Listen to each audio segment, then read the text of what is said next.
রাধে রাধে বন্ধুরা, কেমন আছো সবাই? তোমরা আশা করছি সবাই সুস্থ আছো, ভালো আছো। আমিও সুস্থ আছি, ভালো আছি। তো আজকে ব্লগটা এখান থেকে শুরু করলাম। আজকে দুপুরে রান্না করছি ভেন্ডি আলু টমেটো দিয়ে ঝোল আর ঢেঁকি শাক ভাজা। আগে আমি ভেন্ডির ভাজা তারপরে শস্য বাটা দিয়ে চচ্চড়ি খেতাম। একদিন আমার মা বলেছে এরকম ঝোল খেয়ে যাবি, ভালোই লাগে, খারাপ লাগে না। তাই আজকে আমি ট্রাই করে দেখছি খাওয়া কীরকম লাগে। আরও একদিনও বানিয়েছিলাম, আমার তো ভালোই লেগেছিলো, কিন্তু আমার বর খায়নি ভেন্ডির ঝোল, তাই আজকে বানাচ্ছি আবারও। আর এদিকে আমি ঘর গুছাচ্ছি আর রান্নাটাও করছি।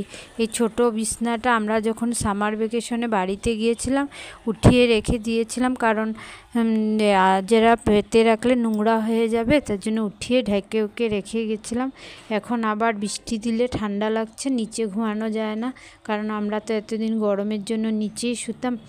এখন আবার বৃষ্টি দিলে ঠান্ডাই লাগে, নিচে শোয়া যায় না, তার জন্য বিছানাটা আবার পেতে নিচ্ছি। এখন থেকে বিছানায় শুতে হবে।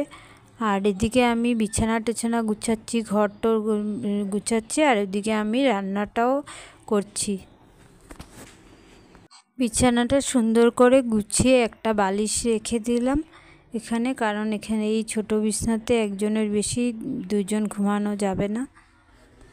এখন এই খালি জায়গাটাতে ওই ব্যাগগুলো এনে রাখবো,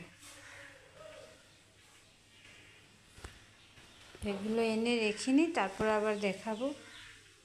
এখানে মাসকাবাড়ি বাজার এসেছে, তার জন্য এই ব্যাগটাকে, যে ব্যাগে এনেছিল ওই ব্যাগটার থেকে ঢেলে আমি আমার ব্যাগে রাখতে বললাম আমার হাজব্যান্ডকে, কারণ ব্যাগ জমিয়ে লাভ নেই, ব্যাগগুলো হাজব্যান্ডকে দিয়ে ঘরে পাঠিয়ে দেব। আর এদিকে আমার রান্নাটাও চলছে, আর এদিকে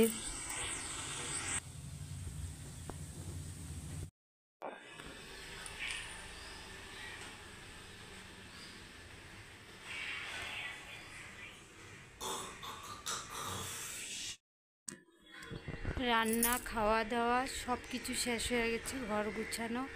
তো এখন দেখছি প্রচণ্ড পরিমাণে হাওয়া দিচ্ছে, বৃষ্টিও নেই। কাজ যখন শেষে হয়ে গেছে, তার জন্য ভাবলাম কি করব, এখন তো আর কোনো কাজ নেই, কাপড়গুলো বাইরে মেলে দিয়ে হাওয়াতে একটু টানবে, জলটা ঝরলেও ঘরের ভিতরে মেলা যাবে, তাই এগুলো দিয়েছি এখানে মেলতে। তো আপনাদের সঙ্গে একটু কথা বলে নিলাম ছাদে দাঁড়িয়ে। আর আমি যে কাপড়গুলো দিয়েছি, হাওয়া তো আছে প্রচণ্ড পরিমাণে, কিন্তু ফোঁটা ফোঁটা বৃষ্টিও পড়ছে, আর ঘরে যদি যাই বুঝতে পারবো না ফোঁটা বৃষ্টি পড়লে, তার জন্য একটু সময় দাঁড়িয়ে থাকবো, দেখি বৃষ্টি না আসলে ঘরে গিয়ে শুবো একটু, আর না আসে যদি কাপড়গুলো নিয়ে একবারে নিচে চলে যাবে।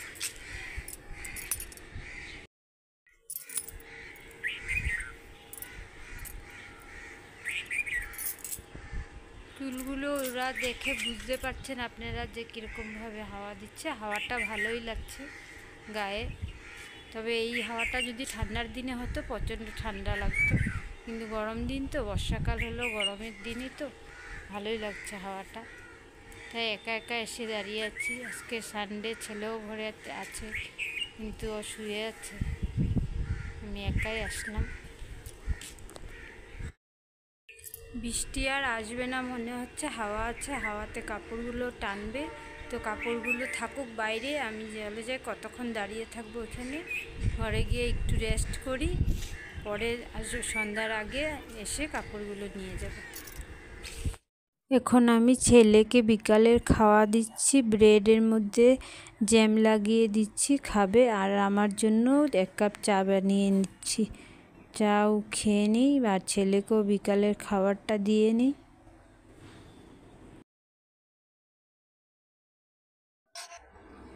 আমার চা বানানো হয়ে গেছে, এখন আমি চাটা ছেঁকে নিচ্ছি। এই বড় কাপটাতে আমি সবসময় চা খাই, আমার এই বড় কাপটা দিয়ে খেতে ভালো লাগে। দুপুরবেলা কীভাবে সাজিয়েছিলাম ঘরটা, যে বিছানাটা এখানে পেতেছি, আর এখানে আমি শুয়েছিলাম, তার জন্য চাদর বালিশটা একটু এলোমেলো হয়ে রয়েছে। আর এখানে ব্যাগগুলো এখানে রেখেছি, আর কাপড় রাখা স্ট্যান্ডটা এখানে রাখলাম।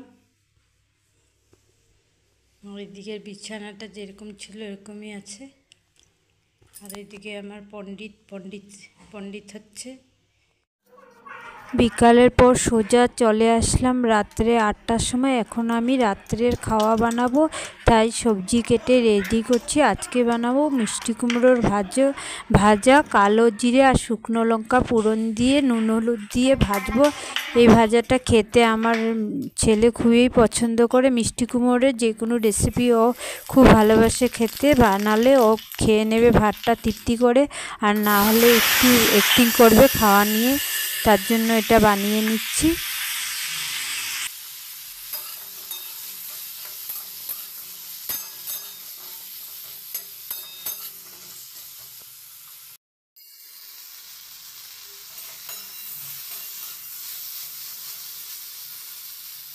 রাত্রের খাওয়া দাওয়া হয়ে গেছে বন্ধুরা। খাওয়ার পর আমি বাসনগুলো ধুয়ে সব উল্টিয়ে গুছিয়ে রেখে দিলাম, আর চুলার উপরে অল্প তরকারি আছে রেখেছি, কালকে সকালে ছেলে খেয়ে যেতে পারবে। তারপর আমি এখানে বানাচ্ছি মা ছেলের জন্য হরলিক্স।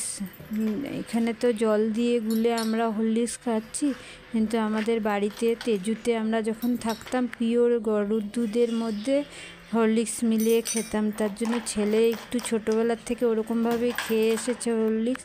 এই জল মিশিয়ে দিলে খেতে ভালোবাসে না, তবু আমি ওকে দেই, কারণ ওর পাপা এনে দিয়েছে, বলছে ওকে খাওয়াতে।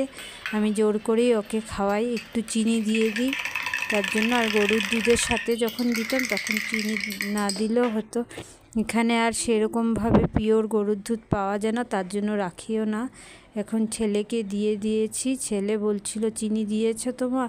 আমি বললাম হ্যাঁ চিনি দিয়েছি, খেয়ে নে। তারপর আমিও নিয়ে নিলাম। রাধে রাধে বন্ধুরা। খাওয়া দাওয়া করে তারপর বাসন ধুয়ে রান্নাঘরটা পরিষ্কার করে নিলাম। তারপর মা আর ছেলে মিলে হরলিক্স খেয়ে নিলাম। এখন আমরা ঘুমিয়ে পড়বো। তাহলে আজকের ব্লগটা এখানেই শেষ করছি, কেমন? বাই, রাধে রাধে। আবার একটা নতুন ভিডিওর সঙ্গে আপনাদের সঙ্গে আবারও দেখা হবে। ততক্ষণ সবাই সুস্থ থাকুন, ভালো থাকুন, সাবধানে থাকুন।